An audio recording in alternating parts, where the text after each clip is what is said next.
Bonjour. Jusqu'à présent, les contrats d'assurance vie dont vous pouvez être titulaire étaient déclarés à l'administration à deux occasions. Soit en cas de rachat total ou partiel, les intérêts imposables faisaient l'objet d'un imprimé fiscal unique envoyé à l'administration, et également en cas de dénouement, où là, le bénéficiaire avait vocation à subir également une taxation. Les choses vont changer, vont évoluer à compter du 1er janvier 2016. De quoi s'agit-il ? Eh bien, toutes les nouvelles souscriptions d'assurance vie auront vocation à être déclarées systématiquement à l'administration, donc dès l'origine, de même les rachats, mais également, tous les ans, les contrats supérieurs à 7 500 € feront l'objet d'une déclaration sur le cumul des primes versées et leur valeur acquise.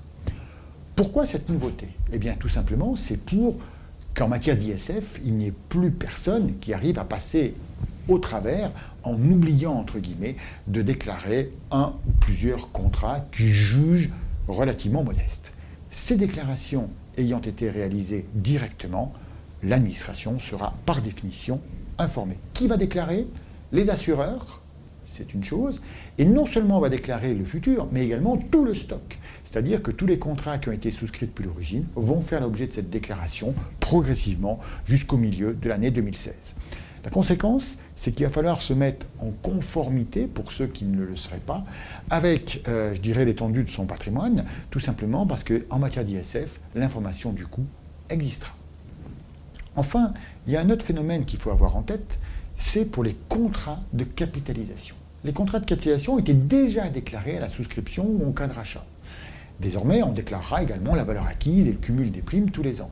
Mais en outre, pour les contrats qui ont été souscrits nominativement et qui ont pu faire l'objet d'émissions, il faudra extrêmement être vigilant sur ce point, puisqu'on peut avoir par exemple un parent qui a souscrit un contrat de capitalisation nominative, qui a demandé l'émission d'un contrat qu'il a remis à son fils.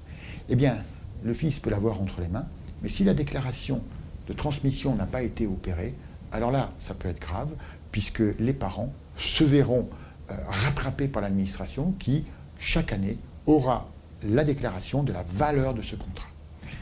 En résumé, ça veut dire qu'aujourd'hui, plus que jamais, il faut être extrêmement vigilant à ce que l'on déclare, ne rien omettre, aussi bien en matière d'ISF que pour les droits de mutation d'ailleurs, puisque, donc donation, succession, puisque l'administration sera informée de tout.